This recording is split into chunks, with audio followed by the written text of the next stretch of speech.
Gacha games don't feel like gameplay. They feel cute, harmless, social, but structurally, they're built almost identically to slot machines. And today, we're going to talk about it.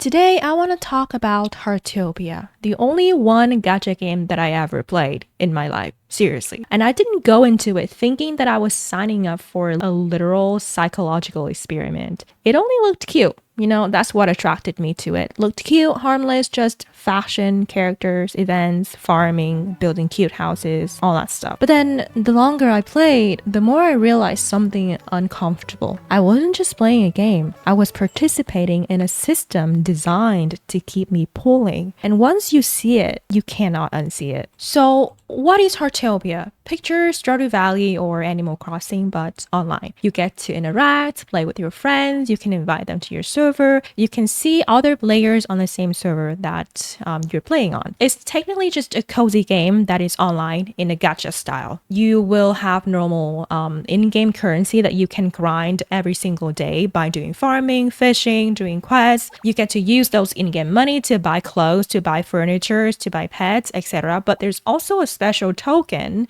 that you can use to roll for limited outfits. And I'm telling you, these limited outfits are so much better than the normal outfits in the game, obviously, because they want you hooked into it. It feels fun, rewarding, it's colorful, but underneath that surface is a very specific psychological framework, and it's not accidental. Heartopia's gacha, or just literally any gacha systems, they operate on what's called a variable ratio reinforcement schedule.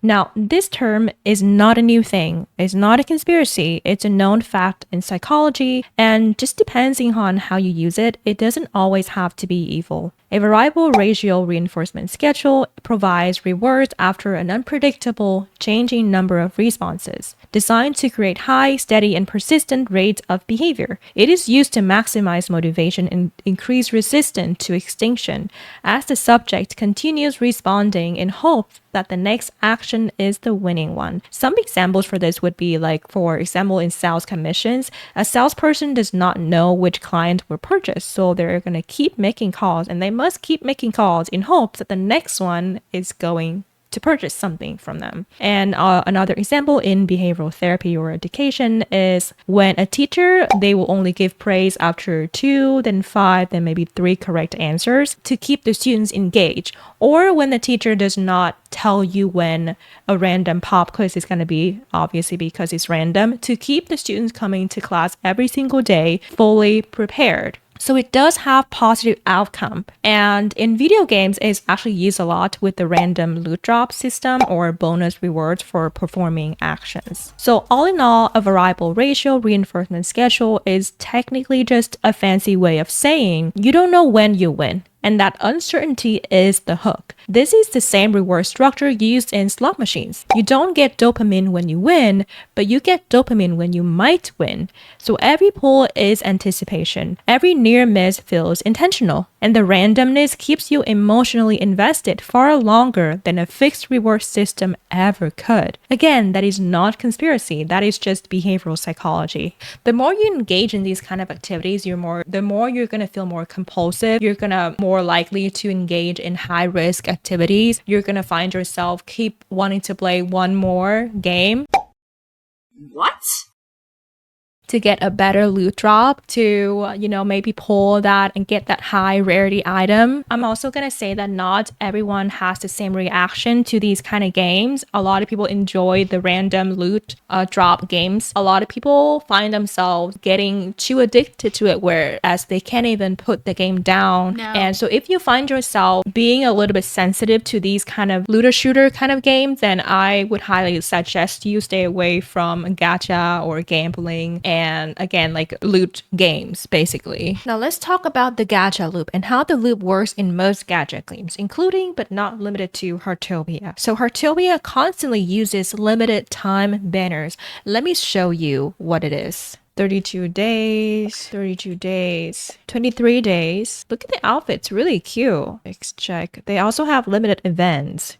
Collect 6 Ramble Power vehicles to earn the limited vehicle Harmony Core. Yeah, look, all of these are limited. Yeah, so when it comes to limited time banners, you're gonna feel like because it's limited time, you're gonna want to get it eventually because you're afraid that it's not back. So the urgency is what matters. Whether or not it actually returns, it doesn't really matter. When something is permanently available, your brain kind of relaxes. But when it's temporary, your brain panics, and panic spends money. That's literally the core of FOMO pays monetization. Sometimes you're not even paying because you really love the item. You're just paying because you're afraid of regret, which is something I definitely did, not using real money, but I use in-game money to buy all of the clothing items at the store because I'm afraid that I'm never going to see them again. So here comes the cycle. The cycle being limited banner drops, you get super excited, you start pulling using in-game money or real life money, and then you don't get what you want, but you keep telling yourself, maybe just one more. And before you know it, the banner ends, and then next thing you know, a new banner is announced, and then you're stuck in a cycle and repeat.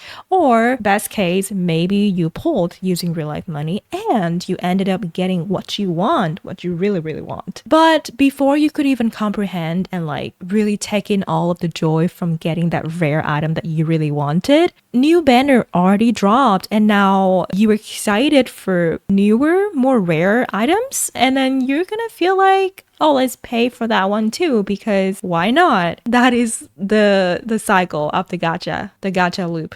Now, I do want to talk about the fact that how these gacha games work, because before getting into gacha games, I actually never played any gacha game before, as I said in the beginning of the video. So this is my first time trying any gacha game. And I came into the game thinking that the game is free, but if I like any clothing items, then I'm gonna have to pay for it, which is like not great, but it's fine for me. I didn't realize that you have to use your money to pull the item, wishing that you will get it. It's literally like against slot machine, like gambling. Essentially, you're not using your money to get the items directly, but you're using your money to get tickets to pull or draw for that item, but the odds are not great. And that is why a lot of people are stuck in this addiction cycle, because you use your money, you're excited for that item, but you don't get that item from your pulls because you're not lucky enough, or you're, you know, the gambling odds are not in your favor, and you end up being frustrated. And when you get the item, you get super happy. You know, it's just complicated. I didn't like it, but I know that a lot of people like it, and if you have money for it,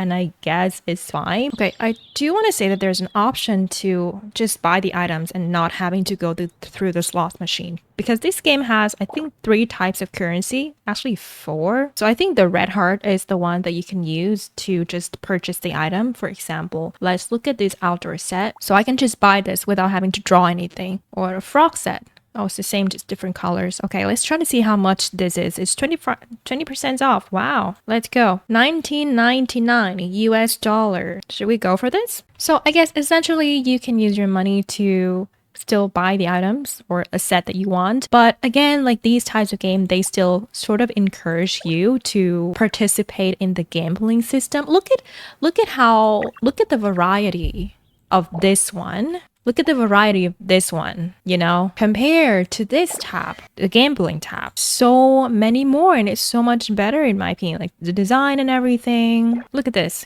Let's try to draw these.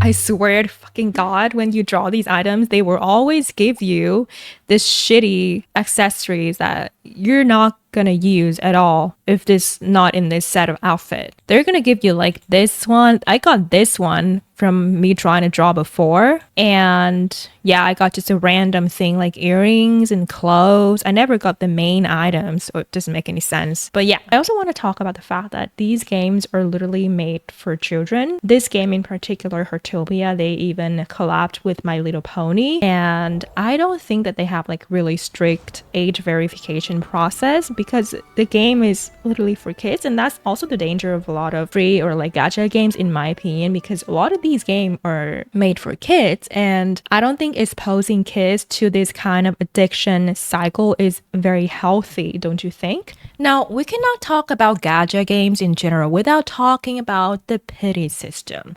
I do want to point out that people have been complaining about how Heartopia pity system is extremely unfair compared to other gacha games, and I think they may have fixed it so that there are higher chances of you getting actual rare items and not just a bunch of duplicates. If you're not familiar with gacha or pity, like me, let's do a quick explanation of pity. A gacha pity system is a safety mechanism guaranteeing a high rarity character or item after a set number of failed pulls. For example, guaranteed 5-star within 90 pulls. It prevents extreme unluckiness by increasing odds, often called soft pity, hard pity, etc., etc., as you approach the limit, resetting when the item is obtained. So each game is going to be different when it comes to pity, and we're not gonna get into that, but we are going to talk about the dark side of the pity system. Let's talk about reset. Let's say the game guarantees you getting rare item within around 70 pulls, and you get one rare item at pull number 65. At that point, the pity will reset to 0. So again, there is no set amount of guarantee, no set amount of money that you're going to be guaranteed to obtain all of the rare items. It really depends on your luck, even with the pity system. There's also soft pity where, you know, when you reach say 60 pulls onwards, you're going to be guaranteed of like higher chances of getting rare items, but you get the point that I'm trying to make. If all this sounds too complicated to you, your brain is starting to hurt, your hair is starting to fall out, I completely understand. It is complicated. It is very complicated, and the system changes depending on the game that you play. And you know why? I do genuinely believe that it is made this complicated on purpose to get you hooked in, to spend more, to not think much and just spend money. And there are people that are gonna like care about the pity system to like kind of like win the system, not win the system, to understand the system so they can like spend smart money. But in my opinion, what do you think about gambling? Do people ever understand gambling system to actually beat the gambling system? I don't think so. I do want to point out that a lot of people argue that pity systems make gacha fair. It's kind of like, oh, you're going to be guaranteed it eventually. But think about what that actually does. If pity is at 90 pulls and you're at 70, do you think you're going to stop? Because I'm not going to stop. You're not going to stop because now you're so close. The system subtly pushes you toward finishing what you started. This is the sunk cost fallacy in action. The game doesn't need you to spend $200 at once. It just needs you to keep going and keep going and keep going. That's the pity system for you. There's one thing that really baffles me when I learned about gacha games is that gacha games are extremely good at misleading information. Not just gacha games though, just any gambling system in general. In Heartopia specifically, the game says there's like 18.5% chances you'll get a rare unobtained item. So naturally you're gonna think, oh, it's like 1 in 5 chances. It's not so bad. So let me try it. But if you look closely, the odds are actually like this. Draw 1, 0.18%. Draw 2, 0.25%. Draw 3, 0.28%. That explains a lot why I always got the shittiest accessory items ever when I tried it before. The odds increase and the draw 6 is 100%, which is why they say it's 18% in like total, because they add up the last draw is 100% and the first one is like 0.18%. A lot of people have been arguing that this is not legal in a lot of countries, and they have been teaming up to file a lawsuit against the company, although I don't know if it's gonna go anywhere considering Heartopia is made and operated from China. I do want to read you guys this post. A person asked this in Heartopia community. Do I not understand gacha or it's very broken? I know a lot of people complaining about gacha, but when I see next X pulls guarantee unobtained item, why am I pulling items I've already obtained and getting tickets for them? I'm not familiar with gacha games to be honest, so maybe this is normal. The game says next 24 draws guarantee unobtained rare exhibit. I draw 12 times, a mixture of 10 times and individual draws, and I only pulled 2 22 unobtained. Am I doing something wrong? So that's what the game said. The game says next 24 draws guarantee unobtained rare exhibits. I think naturally, if you don't know a lot about Gacha or the game, you're gonna think, oh, I'm gonna get like 24 rare items for the next 24 draws. But in reality, the game should have said one unobtained rare item is guaranteed within the next 24 draws. This person said maybe translation error perhaps. Regardless, the gacha format in this game is absolutely atrocious. I personally don't think that is an accident and that is translation error. It's absolutely done on purpose in my opinion. This person said they definitely know what they're doing. I've seen plenty of gacha games with these same translation issues, always happening right on the most important gacha details. The less information they give, the better for them. It just confuses players and makes people spend money. Exactly. Another example I can think of is, I don't know if you know about the Chick-fil-A cups in the US.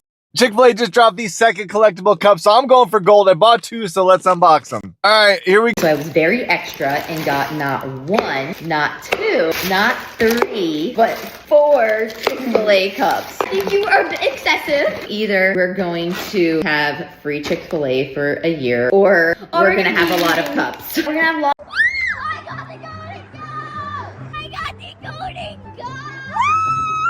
Free Chick-fil-A for a year, baby! A lot of people have been buying a bunch of cups so they can win a free Chick-fil-A meals. Not Chick-fil-A meals, but like can win free Chick-fil-A meals for 1 whole year. It sounds pretty good, right? But if you look closely, the conditions say if you win, you get a gold cup within all of the cups you buy. If you win, you get 1 free entree per week. 1 entree per week, which is gonna be around 52 entrees per year, $300 a year, approximately. It doesn't sound too good anymore, does it? Let's talk about the social pressure and digital status in gacha games. Many gacha games, including Heartopia, are social games. Technically, you see other players with rare items, event exclusives, limited cosmetics. Now, it's not just about personal enjoyment. It becomes status, and humans are wired to care about status, especially in communities where aesthetics matter. This goes aligned with the FOMO issue that I talked about earlier, which perhaps makes sense why gacha games are a lot more famous in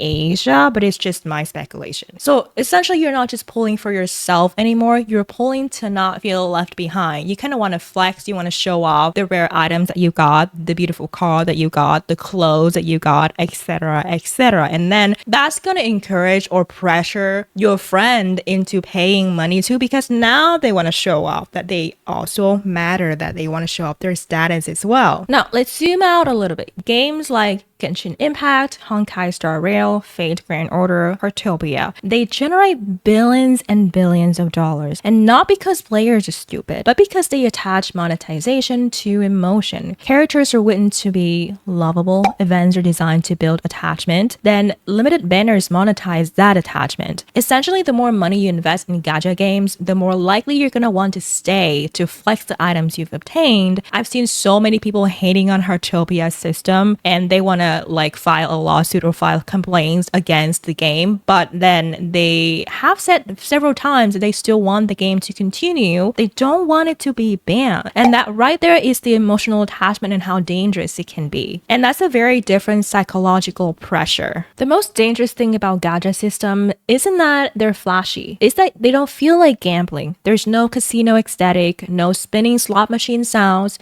It's just cute art, pretty animations, community events. But structurally, you're paying for a chance at a digital outcome with randomized odds. That's gambling mechanics just reskinned. And because it's normalized in gaming culture, we rarely question it. We can zoom out a lot more and look at the recent trends on social media that do the exact same thing. Reskinned gambling. The blind box, Labubu, squishy dumpling, Chick-fil-A cups, as I mentioned earlier. They all operate under this quote-unquote gambling but not gambling kind of structure on a much larger scale. So what is the nuance of all of this? All of this doesn't mean that everyone who plays gacha games is addicted. It doesn't mean that you cannot enjoy them responsibly. And it doesn't mean Heartopia is uniquely evil. But it does mean we should be honest about what these systems are designed to do. They're engineered to maximize engagement and spending, especially from the most emotionally invested players. That is not an opinion. That is the business model. So all in all, Heartopia didn't didn't trick me. It just purely did what it was designed to do. The real question is not, are gacha games fun? The real question is, how comfortable are we with games being built around psychological extraction? Because once you understand the system, it stops feeling accidental. It starts feeling intentional. So what do you guys think of gacha games in general? Have you guys played any gacha games? Do you like gacha games? How much money are you willing to spend on gacha games? Let me know in the comments below if you like this video, and please make sure to subscribe if you do. I will see you guys in the next one. Goodbye, everyone.